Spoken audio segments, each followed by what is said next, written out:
بسم اللہ الرحمن الرحیم حامدا و مصلیا ان اللہ و ملائکتہ یصلون علی النبی یا ایھا الذین آمنوا صلوا علیہ وسلموا تسلیما من کے بڑی الصلاۃ والسلام علیک یا سیدی یا رسول اللہ وعلی آلک و اصحابک یا سیدی یا حبیب اللہ۔ قرآن مقدس کے درس قرآن کے اندر آج ہم سورہ البقرہ کی آیت نمبر 21 سے آغاز کر رہے ہیں۔ اللہ جل شانہ نے ارشاد فرمایا یا ایھا الناس، اے لوگو، اعبدوا ربکم الذی، اپنے اس رب کی عبادت کرو، خلقکم، جس نے تمہیں پیدا کیا ہے، والذین من قبلکم، اور تم سے پہلے لوگوں کو پیدا کیا۔ اب عبادت کا مقصد کیا ہے؟ لعلکم تتقون، تاکہ تم پرہیزگار بن جاؤ۔ لعل اگر لوگوں کے کلام میں ہے تو یہ شک کے لیے آتا ہے، لعل اللہ اور اس کے رسول کے کلام میں ہے تو پھر یقین کے لیے آتا ہے۔ فرمایا تم عبادت کرو گے تو تمہاری عبادت کا نفع تمہیں ہی ملے گا، لعلکم تتقون، تاکہ تم متقی بن جاؤ۔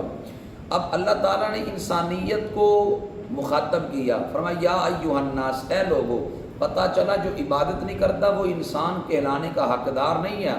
وہ کسی دانا نے ٹھیک کہا تھا، زندگی آمد برائے بندگی، زندگی بے بندگی شرمندگی، کہ زندگی وہ ہے جس زندگی میں بندگی ہو، جس زندگی میں اللہ کی عبادت ہو۔ جس زندگی کے اندر اللہ کی بندگی نہ ہو وہ زندگی زندگی نہیں، وہ زندگی شرمندگی ہے۔ زندگی وہ ہے جس میں اللہ کی عبادت ہو۔ تو ارشاد فرمایا اے لوگو، تم اپنے اس رب کی عبادت کرو جس نے تمہیں بھی پیدا کیا، تم سے پہلے لوگوں کو بھی پیدا کیا۔ اور عبادت کا مقصد یہ ہے لعلکم تتقون، تاکہ تم متقی بن جاؤ۔ الذی، وہ ذات، جعل لکم الارض فراشا، جس نے زمین کو تمہارے لیے بچھونا بنایا۔ رب کی نعمتوں تو دیکھو، رب نے ہم پر نعمتیں کتنی کی ہیں۔ فرمایا جس رب نے تمہارے لیے زمین کو بچھونا بنایا، بس سما بنا، اور آسمان کو چھت بنایا، وانزل من السماء ماء، پھر آسمان سے پانی برسایا بارش کی صورت میں، فاخرج به من الثمرات رزقا لکم، پھر اس بارش کے پانی کے ذریعے زمین کے اندر سے مختلف قسم کے پھل اگائے، رزقا لکم، تمہارے کھانے کے لیے۔ اللہ کہتے ہیں میری اتنی نعمتیں تم پر ہیں، فلا تجعلوا للہ اندادا، لہذا اللہ کے ساتھ کسی کو شریک نہ ٹھہراؤ، وانتم تعلمون، تم جانتے بھی ہو، یعنی جان بوجھ کے اللہ کے ساتھ کسی کو شریک نہ ٹھہراؤ۔ اب ارشاد اللہ فرماتا ہے میں نے تمہیں اتنی نعمتیں دی ہیں، اور ارشاد فرمایا وَإِن تَعُدُّوا نِعْمَةَ اللَّهِ لَا تُحْصُوهَا، اگر اللہ کی نعمتوں کو گننے بیٹھ جاؤ تو گن نہیں سکتے، ہماری گنتی تو ختم ہو جائے گی، لیکن رب دی جتنی نعمتیں ہم پر ہیں وہ نعمتیں ختم نہیں ہوں گی۔ اور رب کہتا ہے فَبِأَيِّ آلَاءِ رَبِّكُمَا تُكَذِّبَانِ، کس کس نعمت کو جھٹلاؤ گے، کس کس نعمت کا انکار کرو گے۔ ہمیں اللہ نے اتنی نعمتیں دی ہیں، اس کے باوجود ہم اللہ کی نعمتوں کو چھوڑ کر اللہ تعالیٰ کے احکام کی مخالفت کرتے ہیں۔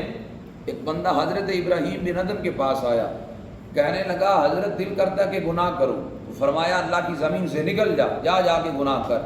تو کہتا اللہ کی زمین سے نہیں نکل سکتا۔ فرمایا تو اللہ کا چھت استعمال کرتا، اللہ کا چھت استعمال کرنا چھوڑ دے آسمان کی صورت میں۔ کہتا یہ بھی نہیں ہو سکتا۔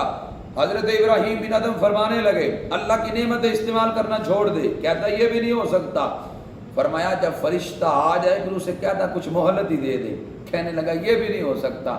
جب اتنے لفظ حضرت ابراہیم بن ادم نے بولے تو وہ بندہ رونے لگا، کہتا حضرت آپ نے میری اصلاح کر دی، موت کا فرشتہ جب آئے گا تو نہ ایک لمحہ آگے ہو سکتا ہے نہ ایک لمحہ پیچھے ہو سکتا ہے، اس لیے ہوئے بے نشان نامور کیسے کیسے، زمین کھا گئی نوجوان کیسے کیسے، جگہ جی لگانے کی دنیا نہیں ہے، یہ عبرت کی جا ہے تماشا نہیں ہے۔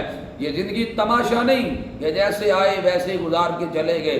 مقصد یہ تھا کہ رب نے جس کے لیے دنیا پہ بھیجا وہ مقصد پورا کیا جائے۔ سر سے پاؤں تک اپنے وجود میں اگر دیکھیں رب نے کتنی نعمتیں دی ہیں۔ آنکھ بہت بڑی اللہ کی نعمت ہے، اگر آنکھ کی قدر پوچھنی ہو تو اس بندے سے پوچھو جو نبینا ہے، آپ کو پتہ چلے گا، وہ آپ کو بتائے گا کہ آنکھ کتنی بڑی اللہ کی نعمت ہے۔ اللہ اکبر۔ جناب جبریل امین نبی علیہ السلام کی بارگاہ میں ایک دن حاضر خدمت ہوئے اور آ کے عرض کی یا رسول اللہ صلی اللہ علیہ وسلم، میں ایک جزیرے سے گزر کے آیا ہوں، وہاں ایک رب کا بندہ، اس نے 400 سال اللہ کی عبادت کی، اور اس کے نامہ اعمال میں گناہ کا شائبہ تک بھی نہیں ہے۔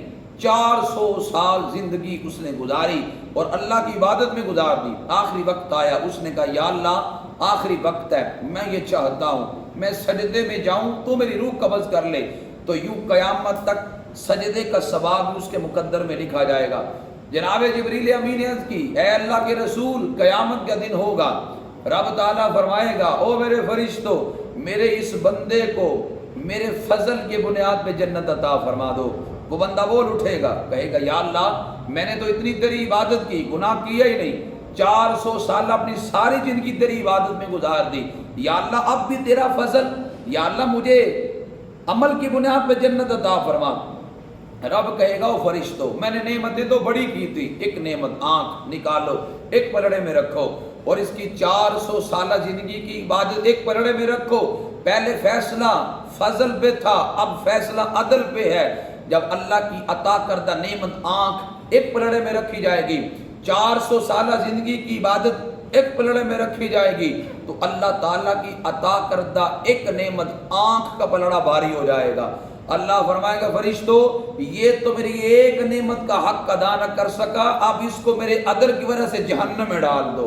اس لیے میاں صاحب بولے عدل کریں تے تھر تھر کمن اچیاں شانہ والے، فضل کریں تا بخشے جامن میں جے منہ کالے۔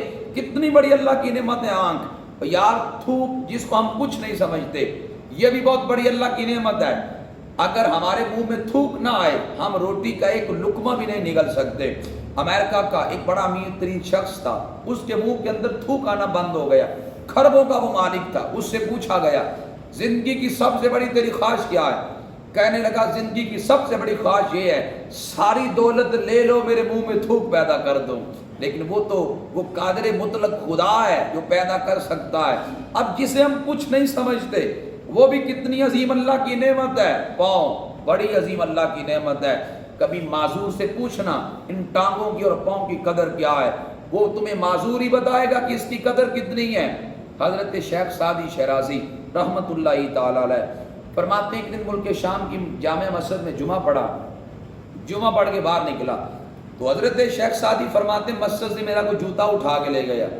مسجد سے ہر چیز مل جاتی ہے، اللہ کی رحمت بھی یہاں سے ملتی ہے، اللہ کا فضل بھی یہاں سے ملتا ہے، جو کوئی لینے آئے یہاں سے مل جاتا ہے۔ اگر جوتا لینے آئے تو جوتا بھی یہاں سے مل جاتا ہے، لیکن یہاں جوتا لے کے جائے گا تو کل کو پھر جوتوں کی توقع رکھے، جوتے ہی اسے وہاں پہ ملیں گے۔ اس لیے ہمارے ہاں جی معاملہ ہے، ایک بندے کا جوتا مسجد سے اٹھایا جاتا ہے، اب دوسرا بندہ یہ نہیں کہتا کہ میں ننگے پاؤں چلا جاتا ہوں، وہ کہتا ہے میں کیسے ننگے پاؤں جاؤں، میں نے تو بھی کسی کا پہن کے جانا ہے، وہ دوسرے کا پہن کے چلا جاتا ہے۔ اب تیسرا بندہ بھی وسعت ظرفی کا مظاہرہ نہیں کرتا، وہ کہتا میں کیسے جاؤں، میں بھی تو کسی کا پہن کے جاؤں گا، وہ تیسرے کا پہن کے چلا جاتا ہے۔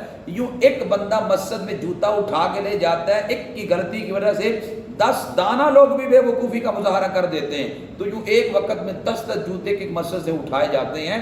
تو ایک کا جوتا اٹھایا جائے وہ وسعت نظری کا مظاہرہ کرے، وہ ننگے پاؤں چلا جائے، نیا جوتا خرید لے، اللہ تعالیٰ اس کے صدقے نہ جانے اسے کتنا عطا کرے گا۔ شیخ سعدی فرماتے جوتا اٹھایا گیا، زمین بڑی گرم تھی، گرمی کا موسم تھا، فرماتے مسجد سے باہر نکلا، میں نے اپنا ننگا پاؤں جس وقت زمین پہ رکھا، فرماتے تپتی زمین پہ جب میرا ننگا پاؤں آیا تو فرماتے میرا پاؤں جلنے لگا، دل میں شکوہ آیا، یا اللہ نماز تیرے گھر میں پڑھی ہے، پھر بھی جوتا اٹھایا گیا، فرماتے دل میں شکوہ آ رہا ہے، کبھی شکوہ نہیں کیا، فرماتے بس آج غیر اختیاری طور پہ شکوہ دل میں آ ہی گیا۔ حضرت شیخ سعدی فرماتے میں آگے گیا، آگے ایک معذور بندہ بیٹھا لوگوں سے بھیک مانگ رہا تھا، حضرت شیخ سعدی فرماتے میں نے جا کر جب معذور کو دیکھا تو میرے آنسو نکل گئے، میں نے کہا یا اللہ تیرا کروڑ بار شکر ہے، کیا ہوا میرے پاؤں میں جوتا نہیں، تو نے پاؤں تو سلامت عطا فرمائے ہیں نا۔ اور یار اپنے وجود میں غور تو کر، اللہ نے تجھے نعمتیں کتنی دی ہیں تو پھر بھی اس کی ناشکری کرتا ہے۔ ہمارے سر میں اگر درد ہو جائے تو ہم ناشکری پہ اتر آتے ہیں، یہ ایک ہڈی میں تکلیف ہے، باقی سینکڑوں ہڈیوں کا کیا ہم نے شکر ادا کر لیا کہ ہم ایک ہڈی کے نہ شکر پر اتر آئے؟ ہر وقت اللہ کا شکر ادا کریں، ہر وقت اللہ کا شکر ادا کریں، اللہ کی جتنی نعمتیں ہیں۔ تو ارشاد فرمایا لئن شکرتم لازیدنکم، نعمتوں میں اگر شکر کرو گے تو اور بھی زیادہ عطا کروں گا، وَلَئِن كَفَرْتُمْ إِنَّ عَذَابِي لَشَدِيدٌ، اگر ناشکری کرو گے تو پھر عذاب تم پہ آئے گا اور میرا عذاب بڑا سخت ہے۔ اللہ کہتا ہے میں نے تو نعمتیں تم پہ بڑی کی ہیں، اللہ کہتا ہے نعمتوں کا نتیجہ یہ ہے میرے ساتھ کسی کو شریک نہ ٹھہراؤ، بس عبادت میری ہی کرو۔ اور فرمایا وَإِن كُنتُمْ فِي رَيْبٍ مِّمَّا نَزَّلْنَا عَلَىٰ عَبْدِنَا فَأْتُوا بِسُورَةٍ مِّن مِّثْلِهِ۔ ارشاد فرمایا اگر تمہیں اس قرآن کے بارے میں شک ہے کہ یہ اللہ کا نازل کردہ نہیں ہے، قریش مکہ وہ کہتے تھے کہ معاذ اللہ نبی کریم صلی اللہ علیہ وسلم اس قرآن کو خود گڑھتے ہیں، تو رب نے فرمایا تم بھی اسی دھرتی پہ رہتے ہو، اسی زمین کا اناج کھاتے ہو، اسی زمین کا پانی پیتے ہو، تم بھی لاؤ قرآن جیسا کو قرآن۔ اب قرآن نے 4 چیلنجز ان کو کیے۔ پہلا چیلنج فرمایا کہ قرآن جیسا قرآن لا کے دکھاؤ۔ فرمایا قُلْ لَئِنِ اجْتَمَعَتِ الْإِنسُ وَالْجِنُّ عَلَىٰ أَن يَأْتُوا بِمِثْلِ هَٰذَا الْقُرْآنِ لَا يَأْتُونَ بِمِثْلِهِ وَلَوْ كَانَ بَعْضُهُمْ لِبَعْضٍ ظَهِيرًا۔ رب کہتا ہے جن و انس سارے مل جاؤ، قرآن جیسا قرآن لا کے دکھاؤ۔ یہ سب سے بڑا دعویٰ تھا، قرآن جیسا قرآن لا کے دکھاؤ، نہ لا سکے۔ پھر اس میں تخفیف کر دی، فرمایا قرآن جیسا قرآن نہیں لا سکتے، قرآن جیسی 10 صورتیں لے آؤ، وہ بھی نہ جب لا سکے مزید کمی کر دی، فرمایا قرآن جیسی فَأْتُوا بِسُورَةٍ مِّن مِّثْلِهِ ایک صورت لے آؤ، وہ بھی نہ لا سکے، فرمایا قرآن جیسی ایک آیت ہی لے آؤ، وہ بھی نہ لا سکے۔ یہ قرآن کا معجزہ ہے، قیامت تک کے لیے کسی میں اتنی ہمت نہ ہوئی، نہ جرت ہوئی۔ میرے اللہ حضرت نے یہاں پہ کہا تھا کہ ارشاد فرمایا تیرے آگے یوں ہی دبے لچے فصحا عرب کے بڑے بڑے، کوئی جان منہ میں زبان نہیں بلکہ جسم میں جان نہیں، بڑے بڑے عرب کے فصیح و بلیغ شعراء حضور کی بارگاہ میں جب آتے تھے یوں لگتا تھا ان کے جسموں کے اندر تو جان ہی نہیں ہے، یہ حضور کے سامنے بیٹھ کر کیا بات کریں گے اور کیا شاعری حضور کے سامنے کریں گے۔ نبی کریم صلی اللہ علیہ وسلم کو اللہ نے ہر شے کا علم عطا فرمایا ہے، نبی کریم صلی اللہ علیہ وسلم کا یہ عظیم معجزہ ہے قرآن مقدس۔ رب نے فرمایا لے آؤ قرآن جیسے ایک سورت، وَادْعُوا شُهَدَاءَكُم مِّن دُونِ اللَّهِ، رب کے علاوہ سارے حمایتیوں کو بلا لو، ان کنتم صادقین اگر سچے ہو، فَإِن لَّمْ تَفْعَلُوا اگر تم قرآن جیسی صورت نہ لا سکے، اور یہ قرآن کا چیلنج ہے اور یہ قرآن کی صداقت ہے، قرآن سچا ہے، یہ بھی دلیل ہے، وَلَن تَفْعَلُوا ہرگز نہ لا سکو گے۔ اب یہاں پہ تاکید کا صیغہ بولا گیا، فرمایا ہرگز نہ لا سکو گے، فَاتَّقُوا النَّارَ الَّتِي ڈرو اس آگ سے، وَقُودُهَا النَّاسُ وَالْحِجَارَةُ جس کا ایندھن، جس کا بالن آدمی بھی ہیں اور پتھر بھی ہیں، اعدت للکافرین وہ جہنم کافروں کے لیے تیار کر دی گئی ہے۔ پتہ چلا جہنم تیار ہو چکی ہے۔ اب اللہ فرماتا ہے یہ قرآن میرا نازل کردہ، لا کے دکھاؤ، لیکن نہ لا سکے، عاجز آگے۔ فاتو یہ امر ان کی عجز کے لیے ہے، تاکہ اللہ تعالیٰ انہیں عاجز کرے کہ تم قرآن جیسا قرآن نہیں لا سکتے، قرآن جیسی ایک صورت بھی نہیں لا سکے، لا بھی نہیں سکے۔ پتہ چلا قرآن نبی علیہ السلام کا سب سے بڑا معجزہ ہے جو قیامت تک کے لیے انشاءاللہ باقی رہے گا، کیونکہ رب نے حفاظت کی ذمہ داری لی۔ فرمایا انا نحن نزلنا الذکر وانا لہ لحافظون، رب کہتا ہے قرآن ہم نے نازل کیا، محافظ بھی ہم آپ ہیں، ہم خود اس کی حفاظت کریں گے۔ افسوس کا مقام تو یہ ہے ہم نے قرآن سے درس ہدایت نہ لیا، ہم نے قرآن کو الماریوں کی زینت بنا دیا۔ قرآن کو اگر الماریوں سے اتار کے دیکھے تو کتنی کتنی دھول جم چکی ہے، مٹی کی تہ جم چکی ہے۔ کیا قرآن قیامت کے دن رب کی بارگاہ میں شکوہ نہیں کرے گا کہ یا اللہ تو نے مجھے مہمان بنا کر ان کی بارگاہ میں بھیجا، یہ مجھے چومتے تک بھی نہ تھے، کھول کے زیارت تک بھی نہ کرتے تھے، میری تلاوت بھی نہیں کرتے تھے، تو قیامت کے دن یہ قرآن ہمارے خلاف بھی گواہی دے سکتا ہے۔ افسوس یہ ہے کہ ہم نے بیٹیوں کو جب گھروں سے رخصت کیا ان کے سروں پہ قرآن کا سایہ تو کیا، لیکن قرآن کی تعلیم ہم نے ان بیٹیوں کے سینوں میں دے کے نہ بھیجی۔ اگر قرآن کی تعلیم ان بیٹیوں کے سینوں میں دے کے بھیجتے آج معاشرے میں رنگ اور ہوتا۔ اس لیے اگر ایک عورت سنور جائے، ایک خاندان سنورتا ہے، چونکہ وہ عورت نانی بھی بنتی ہے، دادی بھی بنتی ہے، ماں بھی بنتی ہے، ایک خاندان اس سے چلتا ہے، وہ معاشرے کو سنوار سکتی ہے۔ سنوارے گی تب جب دین کی تعلیم ہوگی، اگر دین کی تعلیم نہیں وہ نہیں سنوار سکتی۔ میں نے دیکھا معاشرے کے اندر لوگوں کا قرآن سے وہ رابطہ، وہ تعلق نہیں رہا جو ہونا چاہیے تھا۔ ایز اے مسلم ہم نے قرآن سے اپنا ناطہ مضبوط نہیں کیا، ہم کہتے ہیں ہماری زبان موٹی ہوگی، ہم کیسے قرآن پڑھیں گے، کیسے قرآن کو سیدھا کریں گے، تلفظ کی ادائیگی کیسے بہتر کریں گے۔ اگر دنیا کی تعلیم کے لیے ہمیں کہا جائے ہمیں انگلش پڑھنا بھی آ گئی، مجھے بتائیں کیا بوڑھے بڑے لوگ انگلش نہیں بولتے؟ اب اردو پڑھنی آ گئی جن کو نہیں آتی تھی، دنیا کی خاطر محنت کر لی، دین کی خاطر محنت نہ کر سکے، اللہ اکبر، کتنا خوبصورت میرے حضور علیہ السلام کا فرمان صحیح بخاری صحیح مسلم میں موجود ہے۔ حضرت عائشہ صدیقہ رضی اللہ تعالی عنہ اس حدیث پاک کی راویہ ہیں کہ آپ فرماتی ہیں کہ نبی علیہ السلام نے ارشاد فرمایا الماہر بالقرآن مع السفرۃ الکرام بررہ، حضور فرماتے ہیں جو قرآن میں مہارت رکھتا ہے اللہ اسے معزز فرشتوں اور معزز نبیوں کا ساتھ عطا فرمائے گا، نہ معزز نبیوں کا بھی اور معزز فرشتوں کا بھی ساتھ عطا کرے گا۔ اب یہ تو تھا قرآن میں مہارت رکھنے والا، قرآن کے علوم کو قرآن کے معنی کو سمجھنے والا، رہا معاملہ وہ جو قرآن پڑھتا تو ہے زبان میں لکنت ہے، قرآن پڑھتا تو ہے ٹھہر ٹھہر کے پڑھتا ہے، ایک رکوع پڑھتے شاید آدھا گھنٹہ لگ جائے، اب وہ کہتا ہے سامنے والا وہ تو 5 منٹ میں رکوع پڑھ لیتا ہے، میری زبان میں لکنت ہے، میں ٹھہر ٹھہر کے پڑھتا ہوں اور میں آدھے گھنٹے میں رکوع پڑھتا ہوں، میرے کیا بنے گا؟ میرے محبوب علیہ السلام نے کوئی میدان خالی نہیں چھوڑا۔ کتنا خوبصورت فرمان، سننے سے سینے میں ٹھنڈ پڑتی ہے۔ تاجدار انبیاء صلی اللہ علیہ وسلم نے ارشاد فرمایا والذی یقرأ القرآن، فرمایا وہ جو قرآن پڑھتا ہے وَيَتَتَعْتَعُ فِيهِ اور اٹکتا ہے، ٹھہر ٹھہر کے پڑھتا ہے، اٹک اٹک کے پڑھتا ہے، میرے آقا فرماتے ہیں وہ کام نہ کرے وَهُوَ عَلَيْهِ شَاقٌ لَهُ أَجْرَانِ، اگر اس پر قرآن پڑھنا مشکل ہو ٹھہر ٹھہر کے پڑھے، فرمایا وہ ٹھہر کے قرآن پڑھے گا تو اللہ اسے دگنا ثواب عطا فرمائے گا۔ اب یہ دگنا ثواب عالم کے مقابلے میں نہیں ہے کہ کوئی غلط مطلب یہاں سے اخذ کرے کہ عالم کو اگر ایک ثواب ملے گا تو اس کے مقابلے میں جو اٹک اٹک کے پڑھے گا ٹھہر ٹھہر کے پڑھے گا اس کو دگنا نہیں، یہ عام بندے کے مقابلے میں اس کو دگنا ثواب ملے گا۔ اور میرے حضور نے کوئی میدان خالی نہیں چھوڑا صلی اللہ علیہ وسلم۔ اس لیے یارو قرآن سے اپنا تعلق جوڑے، قرآن سے ناطہ جوڑے، صبح اٹھ کر سب سے پہلے قرآن کی زیارت کرے، قرآن کی تلاوت کر کر نماز پڑھ کر کاموں پہ نکلیں گے، اور انشاءاللہ جب قرآن کی زیارت کر کے ہم اپنے کاموں میں نکلیں گے تو انشاءاللہ الٹے بھی ہمارے کام سیدھے ہو جائیں گے۔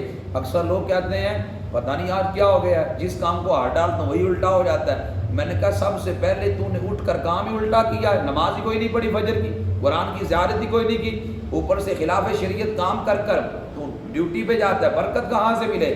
برکت لینا چاہتے ہو تو جماعت سے فجر پڑھو اور سورہ یاسین کی تلاوت کرو، سورہ رحمان کی تلاوت کرو، دیکھنا برکتیں تمہارے گھروں میں کیسے برسیں گی۔